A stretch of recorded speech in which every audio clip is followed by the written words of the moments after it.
거시기질에도 정도가 있지. 네가 인간이야? 넌 인간도 아니야.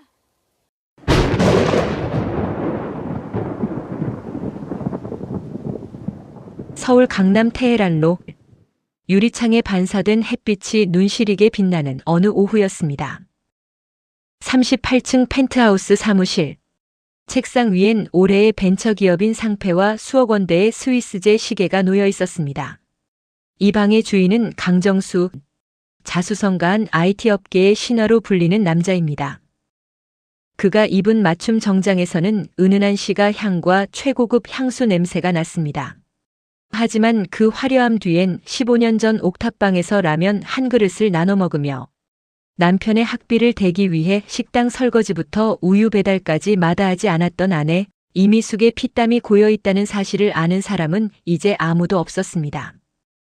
같은 시각 미숙은 대학병원 대기실 차가운 의자에 앉아 있었습니다. 며칠 전부터 명치 끝이 타들어가는 것 같고 도저히 음식을 넘길 수가 없었습니다.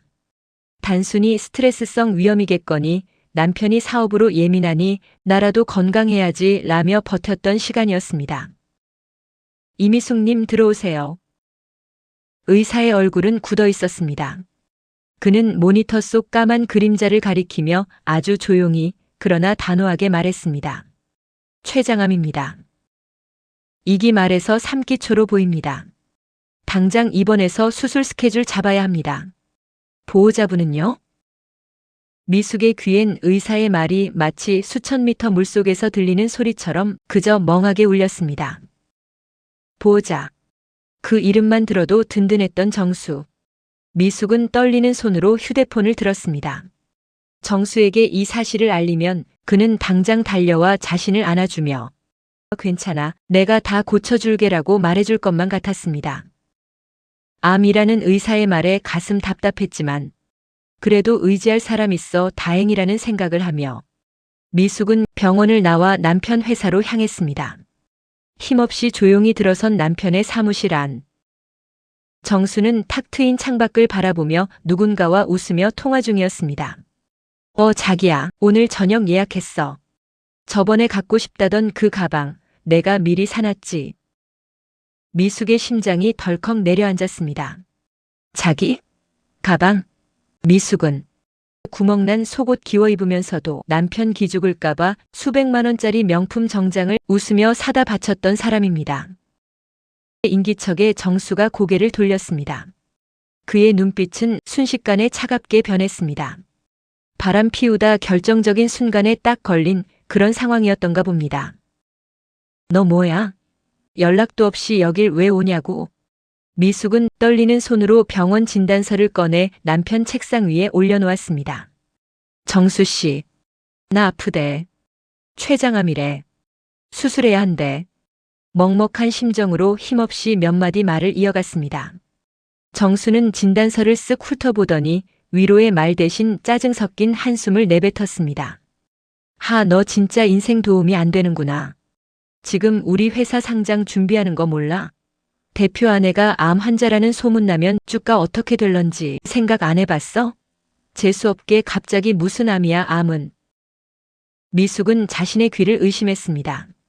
15년을 함께한 남자가 아내 죽을지도 모른다는 말에 주가와 재수를 논하다니요. 무슨 상황이 어떻게 돌아가고 있었길래. 자기 말 그대로 영 재수없는 표정으로 앉아있던 정수는 마치 지금이 그때라는 듯 벌떡 일어나 책장 쪽으로 걸어갔습니다. 그리고 책장 서랍을 열고는 노란 대봉투와 낡은 금팔찌 하나를 꺼내 미숙 앞에 툭 던져놓았습니다. 그거 내 엄마가 예물이라고 가져온 그 촌스러운 팔찌 맞지? 금은방에 알아봤더니 푼도너치도 안 된다더라. 그거랑 위자료 적당히 넣었으니까 이혼 서류에 도장 찍고 나가. 우리 이제 수준 차이 너무 나서 같이 못 살아. 설상가상도 유분수고 소위 계집질에 눈이 뒤집혀도 그렇지. 도저히 믿어지지 않는 상황에 접한 미숙은 말문이 막혔습니다. 아무 생각 없이 멍한 상태로 앉아있던 미숙의 머릿속이 서서히 정리되기 시작했습니다. 아무리 거시기에 미쳐도 이럴 순 없는 거다. 그러니까 당신은 제법 오래전부터 준비하고 있었단 말이지. 내가 인간이야? 넌 인간 아니야. 차라리 내가 죽어줄게. 라는 생각으로 미숙은 입술을 깨물었습니다. 금팔찌. 그것은 돌아가신 친정엄마가 시장에서 장사를 하며 한 푼 두 푼 모아 딸 시집 보낼 때 손목에 채워준 미숙에겐 목숨보다 귀한 것이었습니다. 정수는 그 소중한 기억을 쓰레기처럼 던져버렸던 것입니다. 당신, 정말 사람이야? 내가 어떻게 살았는데? 당신 공부 계속할 수 있게 하려고 내가 하루 3시간씩 자고 식당에서. 그만해, 그 지겨운 고생 타령. 내가 돈 벌어서 갚아줬잖아. 더 이상 질척거리지 말고 조용히 물러나 주는 게 마지막 예의 아니겠어? 정수는 비서를 불러 미숙을 강제로 끌어냈습니다. 건물 밖으로 쫓겨난 미숙의 머리 위로 빗방울이 떨어지기 시작했습니다. 암세포가 퍼지는 속도보다 더 빠르게 그녀의 영혼이 썩어 들어가는 듯 했습니다. 미숙은 실소조차 나오지 않았습니다. 생각할수록 역겨운 지난 삶을 하루라도 빨리 청산하고 싶어서, 그리고 더 이상의 삶에 대한 욕망 또는 의미 같은 걸 못 느낀 나머지 이혼 관련 절차를 최대한 속히 끝낸 미숙이 집을 나와 찾아든 곳은 보증금 없는 월 30만 원짜리 고시원이었습니다. 창문 하나 없는 좁은 방, 옆방에서 들려오는 거친 기침소리, 그리고 라면 끓는 냄새가 미숙의 유일한 이웃이었습니다. 항암 치료를 시작해야 했지만 병원비는 턱없이 부족했습니다. 미숙님, 이번 회차 항암제는 건강보험 적용이 안 되는 신약이라 비용이 좀 나갑니다. 간호사의 말에 미숙은 고개를 숙였습니다. 그녀는 주머니 속 금팔찌를 만지작거렸습니다. 엄마, 미안해. 나 살고 싶나 봐. 이거라도 팔아야겠어. 미숙은 종로의 낡은 금은방 거리를 헤맸습니다. 이거 얼마나 쳐줄 수 있나요? 주인은 돋보기를 쓰고 팔찌를 요리조리 살피더니 툭 던지듯 말했습니다. 에이, 이거 순금도 아니고 18K네요. 그나마 때가 타서 얼마 안 돼요. 그냥 가지고 계셔. 이거 팔아봐야 며칠 약값도 안 나와요. 미숙은 생선 비린내 나는 시장 입구 금은방에서 미소 띤 얼굴로 팔찌 맞춰주던 엄마의 거친 손마디가 떠올랐습니다. 미숙아, 아무리 힘들어도 이 팔찌는 빼지 마라. 이게 내 목숨줄이다 생각하고. 엄마 목소리 들리는 것 같아 미숙은 팔찌를 가슴에 품고 금은방을 뛰쳐나왔습니다. 돈이 없어 치료를 포기해야 하는 현실보다 엄마의 마지막 유품마저 푼돈 취급받는 그 점이 더욱 서러웠습니다. 미숙은 길거리 벤치에 앉아 울었습니다. 사람들은 그녀를 힐끗 바라보며 지나갔습니다. 3번째 항암 치료를 마친 날 미숙은 거울 속 자기 모습을 바라보았습니다. 머리카락은 한 움큼씩 빠져 듬성듬성했고 얼굴은 잿빛으로 변해 있었습니다. 눈물 흐를까봐 이내 거울 앞을 떠났습니다. 칼로 찌르는 듯한 통증에 밤잠을 설치곤 했습니다. 이렇게 사느니 차라리 엄마 곁으로 가자. 미숙은 어머니 묘소가 있는 시골의 작은 산을 찾았습니다.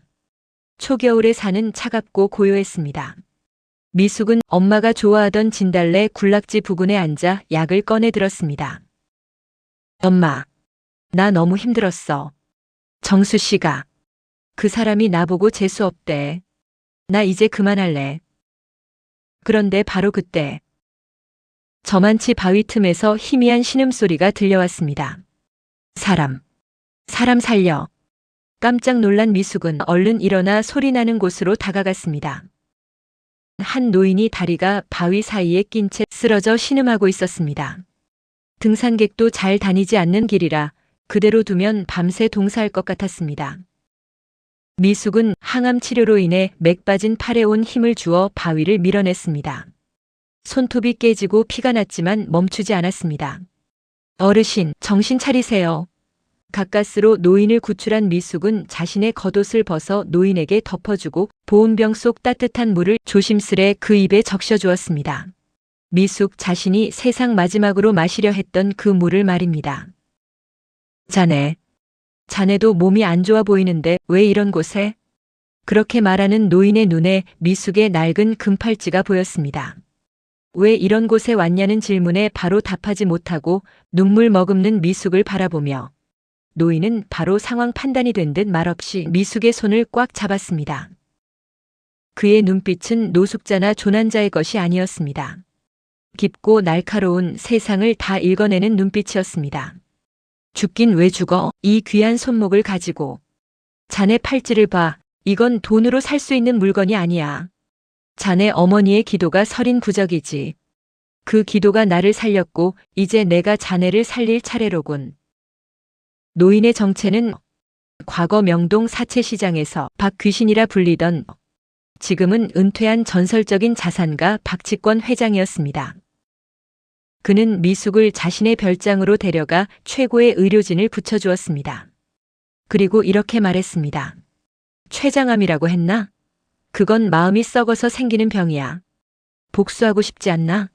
자네를 버린 그 남자가 자네 발밑에서 피눈물 흘리는 꼴 보고 죽어야지. 억울해서 어떻게 눈을 감나? 박 회장은 미숙에게 제안했습니다. 내가 자네 치료비는 다 대주겠네. 그 대신 완치되는 그날부터 3년간 내 밑에서 지옥 훈련 받아야 하네. 내가 가진 돈 불리는 기술, 사람 부리는 기술을 다 전수해주지. 하겠나? 그 말을 듣는 순간 미숙의 등줄기를 타고 전율이 흘러내렸습니다. 아, 세상에는 이런 희한한 경우도 있구나 라는 생각 때문이었습니다. 미숙은 거울 속 자신의 눈을 바라보았습니다. 그 안에는 슬픔 대신 지독한 생존 본능과 복수심이 서려 있었습니다. 네, 회장님. 죽지 않겠습니다. 살아서. 그 사람보다 만 배는 더 화려하게 살아서 반드시 복수하겠습니다. 박 회장의 별장 지하. 미숙의 전쟁은 병실에서부터 시작되었습니다. 췌장암 수술 후 마취에서 깨어난 바로 그때 미숙은 정수의 그 차가운 목소리를 떠올렸습니다. 재수없게 무슨 암이야. 그 말은 미숙에게 가장 독한 진통제이자 항암제였습니다. 박 회장은 미숙의 침대 머리맡에 경제신문과 두툼한 장부들을 갖다 뒀습니다. 수술 자국 아물길 기다릴 시간 없다. 통증이 몰려올 때마다 숫자를 외워라. 고통을 숫자로 덮어야 살아남는다. 숫자는 거짓말을 안 하거든. 사람처럼 배신도 안 하고. 미숙은 배에 복대를 찬 채 진땀 흘려가며 박 회장이 내는 숙제를 풀어나갔습니다. 미숙의 경우 전직 격리 출신답게 숫자 다루는 감각은 남달랐지만 박 회장이 가르치는 것은 단순한 회계가 아닌 돈의 흐름과 인간의 욕망이었습니다. 1년 후 기적적으로 암 치료를 끝낸 미숙에게 박 회장은 첫 실전 과제를 내주었습니다. 이 5억을 가지고 1년 안에 10억으로 불려와라. 단 내 이름은 절대 쓰지 마라. 실패하면 자네 목숨값은 그 낡은 금팔찌 하나뿐이다. 미숙은 지방의 한 재개발 지구를 택했습니다. 모두가 대형 건설사 아파트를 볼 때 미숙은 박 회장에게 배운 대로 그 지역의 길목을 분석했습니다. 낮에는 부동산 업자들을 만나며 발바닥에 물집이 잡히도록 뛰었고 밤에는 법원 경매 물건을 훑으며 시장의 틈새를 찾고 또 찾았습니다. 그 과정에서 조폭 출신 사채업자들에게 협박받기도 하고 사기꾼들의 감언이설에 속을 뻔한 위기도 있었습니다. 하지만 그럴 때마다 미숙은 손목에 금팔찌를 꽉 쥐어보곤 했습니다. 나를 버린 그 남자는 지금쯤 최고급 와인 마시고 있겠지? 나는 절대로 무너지지 않는다, 절대로. 다짐을 거듭하면서 말입니다. 미숙은 박 회장으로부터 말 그대로 지옥 같은 훈련, 그러니까 돈 불리는 기술 그리고 사람 다루는 기술을 익혀나갔습니다. 오직 하나, 복수, 처절한 복수의 일념으로 말입니다. 그러는 가운데 무심한 세월은 흘러갔습니다. 서럽게 세상 하직하려 했던 그날로부터 정확히 7년 지난 시점에 미숙은 확실히 변해 있었습니다. 적어도 돈과 사람에 관한 한 득도의 경지에 이른 듯한 여인. 아니 여걸로서의 기풍 느껴질 정도였으니까요. 투자업계에서 그녀는 미다스리 또는 금팔찌 여사로 불리는 거물이 되어 있었습니다. 그녀의 성공 비결은 철저한 냉철함과 정확한 타이밍 포착이었습니다.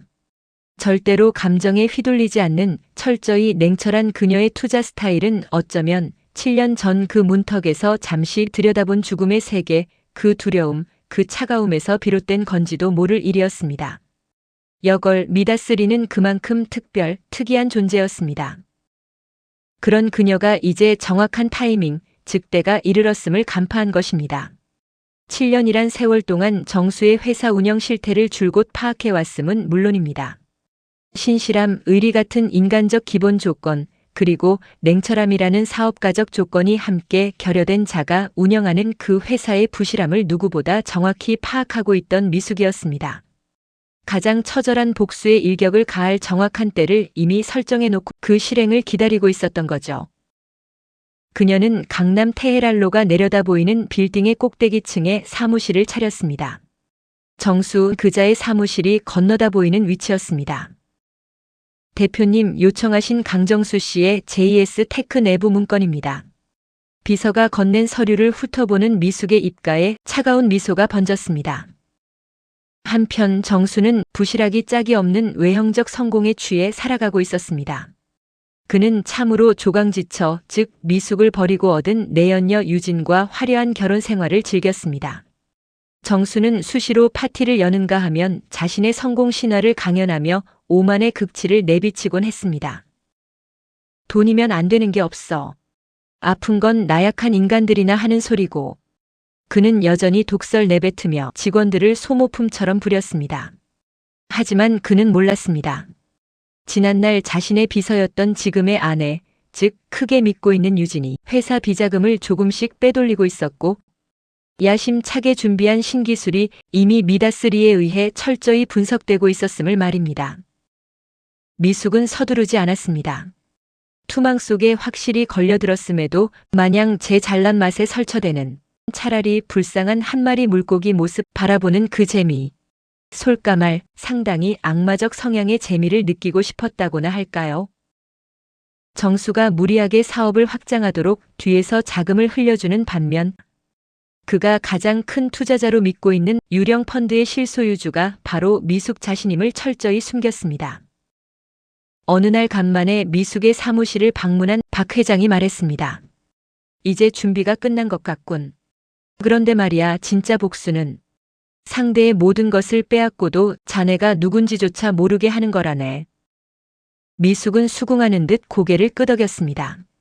그러나 잠시 후 이렇게 말했습니다. 아니요, 회장님. 저는 그가 알게 할 겁니다. 자신이 쓰레기처럼 던졌던 그 팔찌가 얼마나 무서운 칼날이 되어 돌아왔는지 똑똑히 알게 할 겁니다. 정수의 JS 테크는 겉보기엔 화려했지만 속은 이미 썩어 문드러지고 있었습니다. 정수는 신기술 개발보다는 주가 조작과 문어발식 기업 확장에만 열을 올렸고 그 길 함께 걷던 재혼 아내 유진은 정수 몰래 회사의 핵심 자산을 해외로 빼돌리고 있었습니다.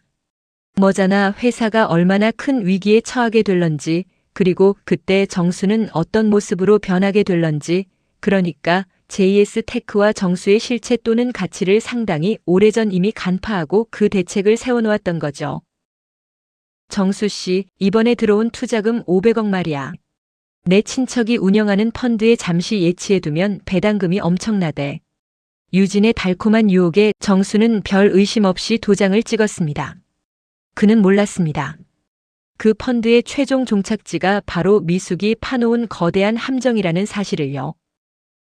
상장 기념 파티가 열리던 날 밤 정수는 샴페인을 터뜨리며 승리를 만끽했습니다. 하지만 분위기가 최고조에 이르렀을 때쯤 정수의 휴대폰이 미친 듯이 울리기 시작했습니다. 대표님, 큰일 났습니다. 사모님이. 아니 유진 이사가 회사 자금을 들고 출국했다는 소식입니다. 그리고 투자했던 펀드가 모두 사기였다고. 검찰 조사가 시작됐습니다. 순식간에 파티장은 아수라장이 되었습니다. 정수가 유진에게 전화를 걸었지만 돌아오는 건 차가운 안내 멘트뿐이었습니다. 다음 날 아침 수사관들이 회사에 들이닥쳤고 정수는 수갑을 찼습니다. 대략 9년 전 애정 행각에 눈멀어 조강지쳐 밀어냈던 그 남자가 이제는 세상의 법률에 의해 차가운 유치장 바닥으로 밀려나고 있었습니다. 재판과 파산 절차는 가혹했습니다. 정수는 모든 재산을 압류당했고 구속 기간이 끝나 나왔을 때는 갈 곳 없는 빈털터리가 되어 있었습니다. 한때 벤처 신화라 불리던 남자의 이름은 사기꾼과 몰락한 재벌의 대명사가 되었습니다. 반면 미숙은 JS테크의 핵심 자산들을 헐값에 인수하며 업계의 여제로 군림하게 되었습니다. 그녀는 정수가 살던 한남동의 대저택을 경매로 낙찰받았습니다. 그리고는 그 남자, 즉 정수가 가장 아끼던 침실, 그가 가장 사랑했던 서재 등등을 모두 비워버린 다음 그곳을 암 환자들을 위한 쉼터로 기증했습니다. 그로부터 다시 수개월이 지난 후에 어느 겨울날이었습니다. 강남의 빌딩 숲 사이 한 노숙자가 구멍난 장갑을 낀 채 폐지 상자를 줍고 있었습니다. 허리는 굽었고 눈은 초점이 없었으며 얼굴은 고생에 찌들어 무척이나 늙어 보였습니다. 그는 바로 정수였습니다. 아이고, 이건 내 거야. 건드리지 마. 옆에 있던 노숙자와 종이 상자 하나를 두고 몸싸움 벌이던 정수 앞에 육중한 엔진음을 내며 검은색 롤스로이스 한 대가 멈춰 섰습니다. 정수는 그 위압적인 차체에 눌려 저절로 바닥에 주저앉았습니다. 차 문이 열리고 한 여성이 내렸습니다. 세련된 코트와 우아한 자태. 정수는 본능적으로 고개를 숙였습니다. 약한 자 앞에선 잔인할 정도로 강하고 강한 자 앞에선 비굴할 정도로 약한, 참으로 역겨운 인간의 본래 모습 그대로 말입니다. 정수 씨, 폐지 줍는 솜씨가 제법이네. 익숙하지만 훨씬 깊어진 듯한 목소리. 정수는 고개를 번쩍 들었습니다. 눈앞에 서 있는 여성을 확인하는 순간 정수의 심장은 멎을 듯 했습니다. 미숙이? 내가 어떻게 해? 너 죽었다고 들었는데? 미숙은 차갑게 웃으며 천천히 자신의 손목을 들어 올렸습니다. 소매 끝으로 살짝 드러난 것은 14, 15년 전 그 비오던 날 정수가 푼돈도 안 된다며 병든 아내 앞에 던졌던 바로 그 낡고 빛바랜 금팔찌였습니다. 기억나? 당신이 내 목숨값이라며 던져준 이 팔찌 말이야. 난 이 팔찌 볼 때마다 당신이 나한테 했던 말들을 곱씹었어. 재수 없다, 수준 차이 난다, 질척거리지 마라. 죽긴 왜 죽어? 이 금팔찌가 나를 죽게 내버려 둘 것 같아? 정수는 사시나무 떨듯 떨며 미숙의 구두 앞으로 기어갔습니다. 미숙아, 내가 잘못했어. 내가 미쳤었어. 제발 한 번만 살려줘. 너 돈 많잖아. 우리 예정을 생각해줘, 응? 미숙은 비굴하게 자신의 구두를 붙잡으려는 정수의 손을 가볍게 피했습니다. 역겨움으로 인해 침이라도 뱉어버릴 뻔했습니다. 정수 씨, 착각하지 마. 예정? 당신 입에서 그 말이 나와? 인간이라면 차마 그런 말 못하지, 안 그래? 응? 아무 말 없이 뭔가 선처를 바라는 듯 고개 숙인 채 구부려 앉은 정수를 측은한 눈빛으로 내려다보고 잠시 서 있던 미숙. 즉 미다스 리는 천천히 몸을 돌려 다시 자기 차를 탔습니다. 그리곤 떠났습니다. 청승맞은 겨울비가 떨어지기 시작했습니다. 다음 날 미숙은 차를 몰아 지난날 박 회장과 처음 만났던 그 산, 그러니까 어머니 묘소 있는 그 산으로 갔습니다. 미숙은 20년 가까운 세월 자신의 삶을 지켜준 낡은 금팔찌를 천천히 풀었습니다. 엄마, 나 이제 안 아파. 돈도 많이 벌었고 그 사람 망하는 것도 봤어. 미숙은 금팔찌를 어머니 묘비 옆 작은 함에 넣었습니다. 그것은 더 이상 복수의 상징도 가난의 상처도 아니었습니다. 죽도록 힘들었던 날들을 살아낸 자의 훈장인 동시에 이제는 떠나보내야 할 과거의 나였습니다. 산 아래로 내려오는 미숙의 발걸음은 그 어느 때보다 가벼웠습니다. 그녀는 이제 미다스리라는 이름 뒤에 정체를 숨기지 않기로 했습니다. 병마로 힘들어하는 소외계층 분들을 돕는 금팔찌 재단을 설립했습니다. 화려한 오피스텔이 아닌 햇살 잘 드는 작은 마당 있는 집에서 직접 기른 채소로 식사 준비를 합니다. 그녀는 그렇게 세상 어느 누구보다도 가치 있는 인생 후반부, 즉 진짜 인생을 살아가고 있습니다.